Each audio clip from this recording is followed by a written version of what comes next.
අම්මේ ඔයා නැති පාළුව මට දරා ගන්න බෑ. ගෙදර හැමතැනම තාම තියෙන්නේ ඔයාගේ සුවඳ. පුතේ මම ඔයාගේ ඇහැට පෙනුනේ නැති වුණාට හැමදාම ඔයාගේ ළඟ ඔයත් එක්කම ඉන්නවා. ඇයි අම්මේ මාව දාලා ගියේ? මට තනියම මේ ජීවිතේ ගෙනියන්න බෑ වගේ දැනෙනවා. දුක් වෙන්න එපා මගේ රත්තරන් පුතේ. ඔයා දැන් ශක්තිමත් වෙන්න ඕන. හොඳ මිනිස්සෙක් විදිහට ජීවත් වෙන්න පුතේ. කවදා හරි අපි ආයෙ හමු වෙනවා. ඒක පොරොන්දුවක්. මම පොරොන්දු වෙනවා අම්මේ. මම හොඳ කෙනෙක් වෙනවා. මට ආයෙ අඬන්න ඕන නෑ. මම දැන් යන්න ඕන පුතේ. මගේ ආශිර්වාදේ හැමදාම ඔයාට තියෙනවා. බුදු සරණයි මගේ පුතාට.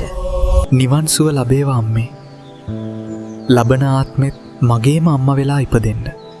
මම ඔයාට ආදරෙයි.